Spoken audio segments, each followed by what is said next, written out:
Muy buenos días, queridos amigos, estimados hermanos. Hoy es domingo 12 de febrero del año 2023. Vamos a reflexionar sobre la lección de escuela sabática que se titula La vida y el ministerio de Jesús. Básicamente, Jesús inicia su ministerio con el mismo mensaje que anunciaba Juan el Bautista, un mensaje de arrepentimiento para salvación. Sin embargo, también en los comienzos del ministerio de Jesús, al llegar a la sinagoga, como acostumbraba hacerlo cada sábado, se le invita a leer, y él lee del rollo del profeta Isaías. Lee Isaías 61, 1 y 2.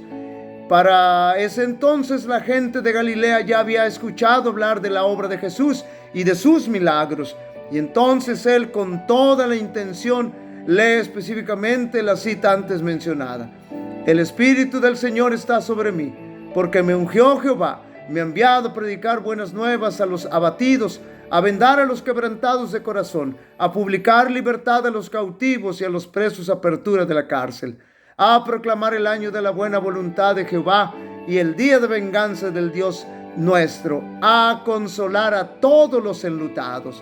El Señor tenía un propósito muy específico al leer esos pasajes exclusivamente. Notemos con atención los siguientes pasajes bíblicos. Vino a Nazaret, donde se había criado, y en el día de reposo entró en la sinagoga conforme a su costumbre y se levantó a leer. Y se le dio el libro del profeta Isaías, y habiendo abierto el libro halló el lugar donde estaba escrito: El Espíritu del Señor está sobre mí, por cuanto me ha ungido para dar buenas nuevas a los pobres, me ha enviado a sanar a los quebrantados de corazón, a pregonar libertad a los cautivos y vista a los ciegos, a poner en libertad a los oprimidos, a predicar el año agradable del Señor. Y los envió a Jesús para preguntarle: ¿eres tú el que había de venir o esperamos a otro?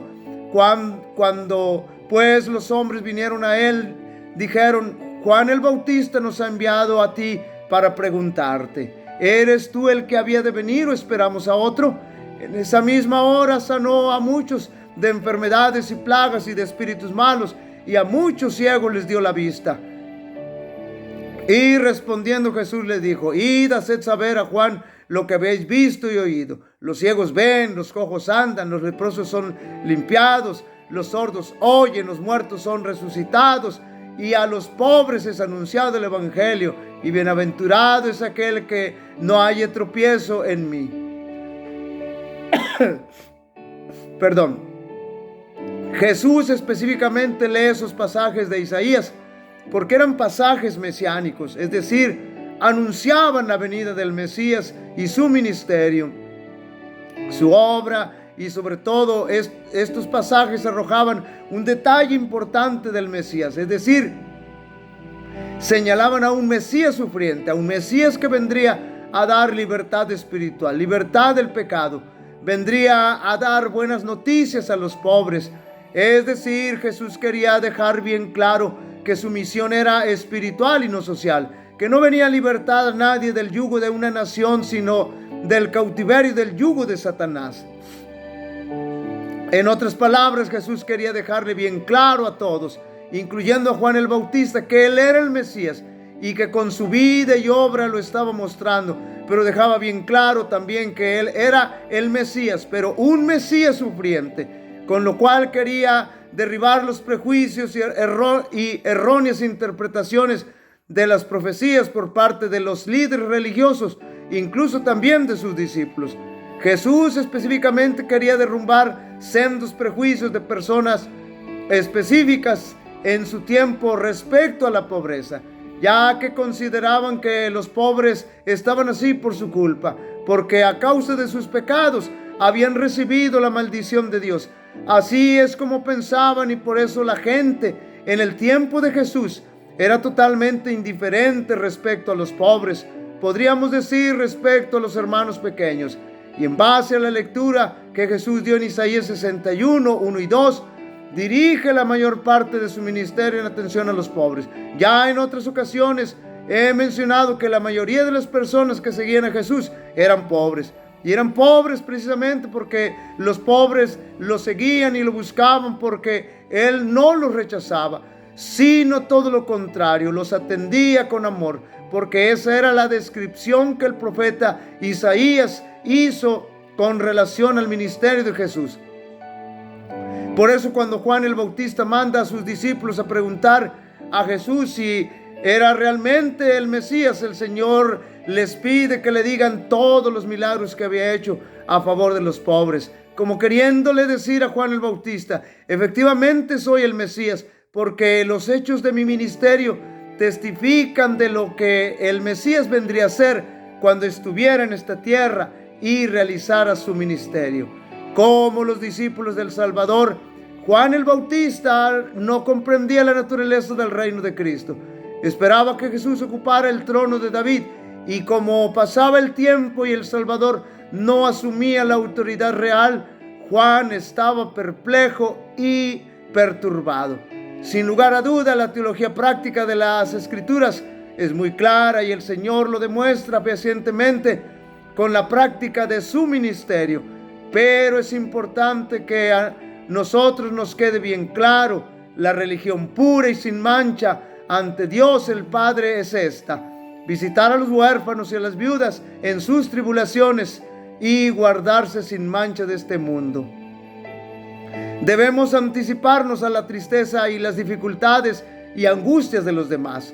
Debemos participar de los goces y cuidados tanto de los encumbrados como de los humildes, de los ricos como de los pobres. De gracia recibisteis, dice Cristo, dad de gracia. En nuestro derredor hay pobres almas probadas que necesitan palabras de simpatía y acciones serviciales. Hay viudas que necesitan simpatía y ayuda. Hay huérfanos a quienes Cristo ha encargado a sus servidores que los reciban como una custodia de Dios. Demasiado a menudo se los pasa por alto con negligencia. Pueden ser andrajosos, toscos y aparentemente sin atractivo alguno, pero son propiedad de Dios. Noten bien, han sido comprados con precio y a su vista son tan preciosos como nosotros. Son miembros de la gran familia de Dios, y los cristianos, como mayordomos suyos, son responsables por ellos. Sus almas, dice, demandaré de tu mano. La religión pura y sin mancha delante del Padre es esta: visitar a los huérfanos y a las viudas en sus tribulaciones y guardarse sin mancha de este mundo.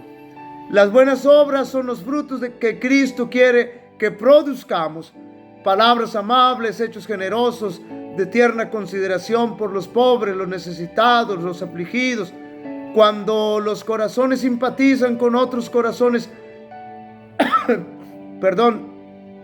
abrumados por el desánimo y el pesar, cuando la mano se abre en favor de los necesitados, cuando se viste al desnudo, cuando se da la bienvenida al extranjero para que ocupe su lugar en la casa y en el corazón, los ángeles se acercan y un acorde parecido resuena en los cielos. Todo acto de justicia, misericordia y benevolencia produce melodías en el cielo. El Padre desde su trono observa a los que llevan a cabo estos actos de misericordia y los cuenta entre sus más preciosos tesoros. Todos estos actos misericordiosos realizados en favor de los necesitados y de los que sufren es considerado como si se lo hubiera hecho a Jesús. Cuando socorréis al pobre, simpatizáis con el afligido o el oprimido y cultiváis la amistad del huérfano. Entabláis una relación más estrecha con Dios. Queridos amigos y estimados hermanos, el Señor Jesús nos ha dejado el gran ejemplo de ministrar por los pobres, por los hermanos pequeños.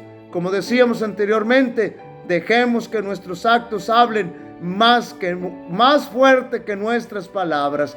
El Señor te bendiga y te guarde. El Señor haga resplandecer su rostro sobre ti y tenga de ti misericordia. El Señor alce sobre ti su rostro y te dé paz. Así invocaré mi nombre sobre los israelitas y yo los bendeciré. Dios bendiga a cada uno de vosotros.